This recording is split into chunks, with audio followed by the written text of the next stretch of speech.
मन की मेरी गहराई में जो है समाए आप हो, गुरुदेव मेरे शीश पर देते आपका ही हाथ हो।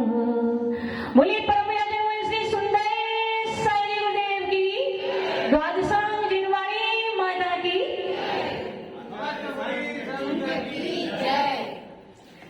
बंधुओं, आचार्य पूज्यपाद भगवंत ने अपने इष्टोपदेश ग्रंथ में एक छोटी सी बहुत सुंदर कारिका कही है।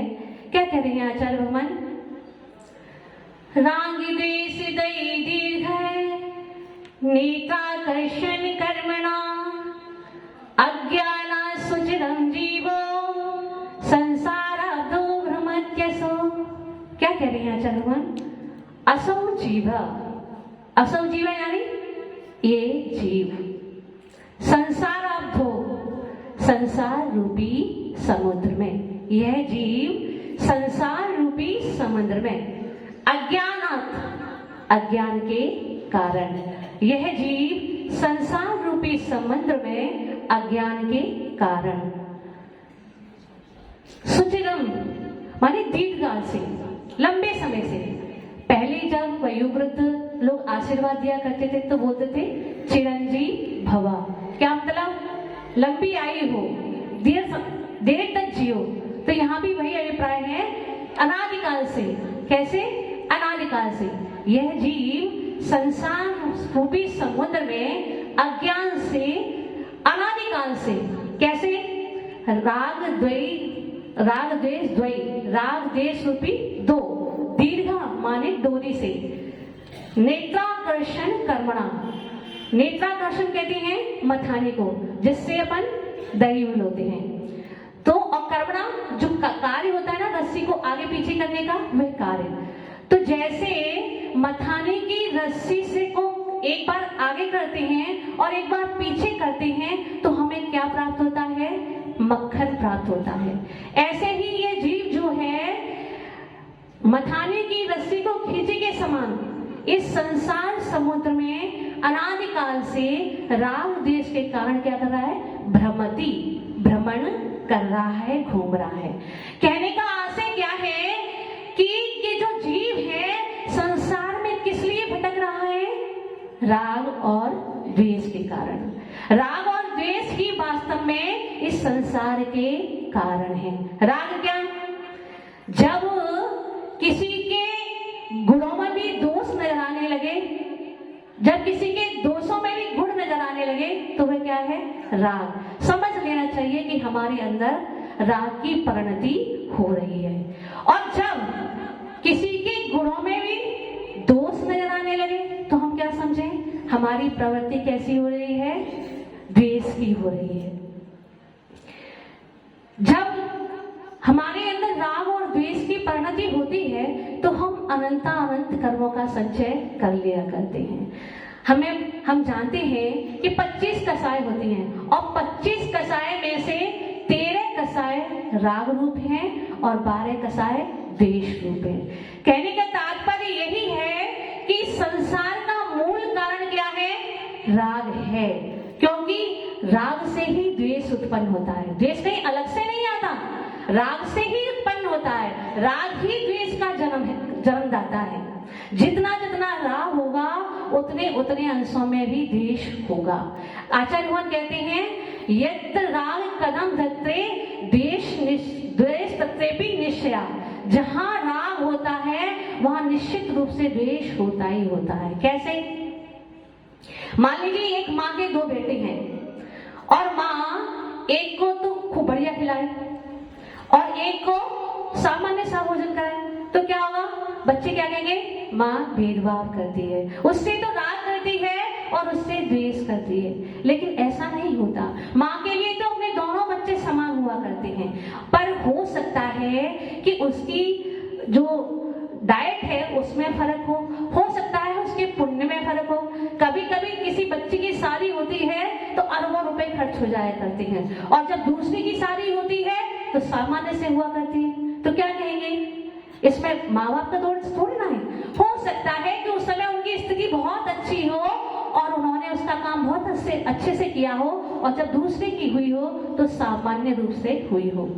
लेकिन हम क्या समझते हैं कि हमारे साथ भेदभाव करते हैं, पर ऐसा नहीं होता। जहां जहां राग होता है वही वही निश्चित रूप से द्वेष उत्पन्न होता जाता है। राग मीठा जहर है और द्वेष माचिस की तीली है, लाइटर है। जहां कहीं भी रहेगा, 1000 किलोमीटर की दूरी पर भी होगा तो भी जलता रहेगा। और जब ऐसी परिणति हमारे मन में आती है तो हम निश्चित रूप से अनंत अनंत कर्मों का आश्रय कर लिया करते हैं। भाइयों, हम पुराणों के माध्यम से भी जानते हैं कि राग जो है वही कन्वर्ट द्वेष में होता है। हमने सुना होगा कि जो सुकौशल मुनि थे उनके पिता थे कीर्तिधर। क्या नाम था उनका? कीर्तिधर। वे साकेत नगर के राजा थे। कहाँ के राजा थे? साकेत नगर के राजा थे। प्रजा बड़ी खुशहाल थी, चारों तरफ शांति थी, सुख समृद्धि थी, और उनकी महारानी का नाम क्या था? सहदेवी। राजा कीर्तिधर को जब बहुत समय तक राज्य करते करते समय व्यतीत हो गया तो एक दिन उनके मन में वैराग्य की अनुभूति हुई, और उस वैराग्य के निमित्त से उन्होंने क्या किया, अपने पुत्र सुकौशल को राज्यभार देकर दीक्षा ले ली। अपने मुनि हो गए कीर्तिधर और अपने वन में जाकर साधना करने लगे। एक बार क्या हुआ, वे मुनि आहार के निमित्त से उस नगरी में आई, और जो रानी सहदेवी थी वो अभी भी अपने पति के वियोग से दुखी थी, क्योंकि उन दोनों का आपस में बहुत प्रेम था। वह अपने जो उसका पुत्र था सुकौशल से भी बहुत प्रेम करती थी और अपने पति से भी बहुत प्रेम किया करती थी। तो जब उसे मालूम पड़ा कि वे कीर्तिधर मुनि राज्य में आहार के लिए आए हैं तो उसका जो मातृत्व था वह गहरा हो गया। उसे क्या आशंका हो गई, कहीं ऐसा ना हो कि इन्होंने तो मुझे छोड़ के दीक्षा ले ही ली और ये पुत्र भी उनको देकर दीक्षा ना ले ली। तुरंत मन में द्वेष उत्पन्न हो गया।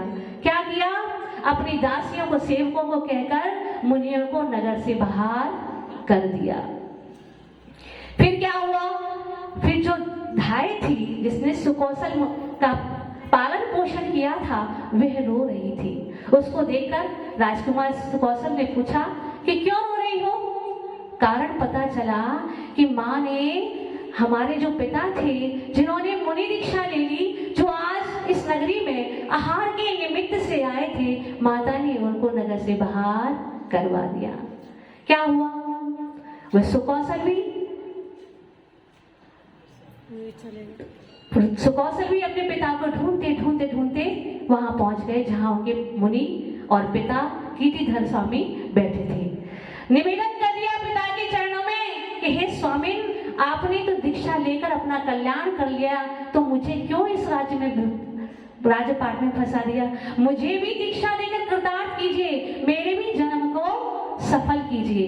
पिता ने जब पुत्र की या मुनि ने जब एक श्रावक की तीव्र भावना देखी तो उसे भी दीक्षा दे दी। समाचार सहदेवी के पास भी पहुंचा। सुना कि पिता के साथ पुत्र ने भी दीक्षा ले ली। बड़ा संक्लेशित हुई। प्रेम था, अंतम का प्रेम था, क्या हुआ, द्वेष में कन्वर्ट हो गया और वह रानी महल की छत से कूदकर मर गई। संक्लेशता से मरी, पहाड़ पर जाकर शेरनी हो गई। और इधर क्या हुआ, इधर कि ये सुकौशल मुनि भी अपनी साधना करते करते करते करते उस पहाड़ पर पहुंच गए। वहां पहुंच गए, अपने ध्यान में लीन थे। अचानक क्या हुआ कि वो जो शेरनी थी, जो उसकी पूर्व दिशा में मां थी, जो उसके तीव्र संक्लेश के कारण, राग के कारण मरी थी, उसने जैसे ही सुकौशल स्वामी को देखा, बैर अंतरंग में उत्पन्न हो गया। और जैसे ही बैर उत्पन्न हुआ, वह क्रोध से भड़क उठी और जाकर क्या कर दिया, मुनि पर उपसर्ग कर दिया। वह उनके शरीर को धीरे धीरे धीरे धीरे खाने लगी। जो पुत्र प्राणों से प्यारा था, आज वे उसी का भक्षण कर रही थी। देखो, ये है रिश्तों की सारता। कोई सार नहीं है, कोई नहीं है। आप अपने अंतरंग से पूछ कर देखना कभी अकेले में कि आपके जितने भी संबंध हैं वे जब तक अपने हैं, जब तक अनुकूलता रहती है। जैसे ही प्रतिकूलता आती है, वे सारे राग के भाव द्वेष में कन्वर्ट हो जाते हैं। तो बंधुओं, उस शेरनी ने उस अपने बच्चे को, जो अभी मुनि की पर्याय में थे, उनको खाना शुरू किया। खाते खाते खाते खाते वे हाथ तक पहुंची, और जब हाथ पर खाने का नंबर आया तो और उसने उसके हाथ पर बने हुए चिन्हों को देखा, तुरंत क्या हो गया? जाति स्मरण हो गया। जाति स्मरण हो गया। उसको याद आ गया कि ये वही मेरा प्राण प्यारा पुत्र है जिसके वियोग में मैं मर गई थी, और आज मैं उस अपने पुत्र का ही भक्षण कर रही हूँ। धिक्कार है मुझे, धिक्कार है मुझे। कैसे मेरे भाव हो गए। इधर तो उसका मन निर्मल हो गया, और उधर जो मुनिराज थे उन्होंने अपने ऊपर उपसर्ग आया जानकर समता में रम गए, वैराग्य में खो गए, और परिणाम क्या हुआ? अपने समस्त कर्मों को काट कर अंतर्गत केवली होकर निर्वाण को प्राप्त हो गए। बंधुओं, ऐसा ही होता है। ये राग बहुत जलाता है। आप अपने दिल पर हाथ रखकर पूछना, जो आपको सबसे प्यारा है, क्या वो वास्तव में मेरा अपना है? क्या ये संबंध हमारे ऐसे ही सुख में रहते हैं? मुझे तो ऐसा लगता है कि जैसे जैसे समय बीतता चला जाता है, ये राग ही हमें दुखी करता है। राग ही हमारे मन को तोड़ता है। जितना हमारा घात द्वेष नहीं करता है, उतना राग करता है, क्योंकि यह मीठा जहर है। धीरे धीरे धीरे धीरे करके हमारे अंतरंग में घुल जाता है और हमारे शरीर को बिल्कुल खोखला कर देता है। हम अपने इस स्वर्णिम जीवन को पूरा का पूरा दूसरे के ऊपर निछावर कर देते हैं, लेकिन फिर भी कोई ये कहता है कि तुमने हमारे लिए ये किया। कोई कहने वाला है? नहीं, कोई कहने वाला नहीं है कि तुमने हमारे लिए ये किया। आप जो कुछ भी करते हो दूसरों के प्रेम के लिए करते हो, दूसरों से राग करने के लिए करते हो, लेकिन उस राग की परिणति अनादिकाल संसार का कारण है। इसलिए उस राग की परिणति को छोड़कर हम माध्यस्थता लाएं, या माना कि हमारी अभी जो पर्याय है वह ऐसी नहीं है कि हम राग और द्वेष से निर्वृत्त हो जाएं, लेकिन फिर भी अपने अंतरंग में ऐसी भावना तो उत्पन्न करें कि ये राग और द्वेष ही संसार का कारण है, इसलिए उनको कम करना है। उनको धीरे धीरे धीरे करके अभ्यास से कम करना है। ऐसा नहीं हो कि हम ऐसी परिणति बना लें कि तेरे बिना तो मेरा जीवन ही नहीं है, तू नहीं रहेगा तो मैं मर जाऊंगा, तू है तो मेरी जिंदगी है, तू है तो मेरा अस्तित्व है, तेरे बिना मेरा कुछ भी होने वाला नहीं है। अपनी ऐसी परिणति को ना बनाएं और धीरे धीरे करके अपने जीवन से राग द्वेष की परिणति को कम करें, माध्यस्थता में जिए। यही जीवन का सार है। बोलिए परम पूजा जनुवंशी सुंदर सागरी गुरुदेव की। ओम। चलते हैं गुरुदेव की बात प्रसारण की ओर। हमारे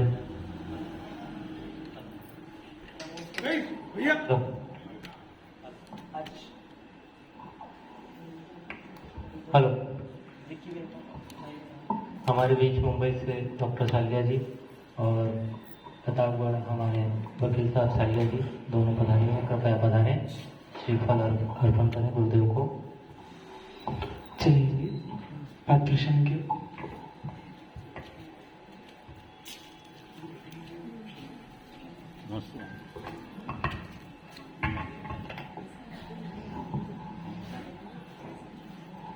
चलिए, हमारे बीच में एटा से आलिका सुकावती माता जी के गृहस्थ भ्राता शेखर भैया उपस्थित हैं।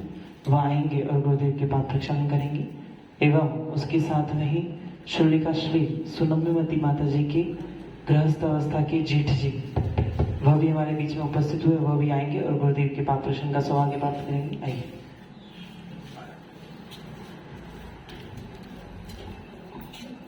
साथ में ही, उनके साथ में ही कल्लू भैया, जो कि पंकज भैया, कल्लू से ही नाम जानते हैं, श्रीलेखा श्री सुनंदमती माता जी के देवर जी, वह भी आए हैं, वो आएंगे और गुरुदेव के बाद प्रश्न।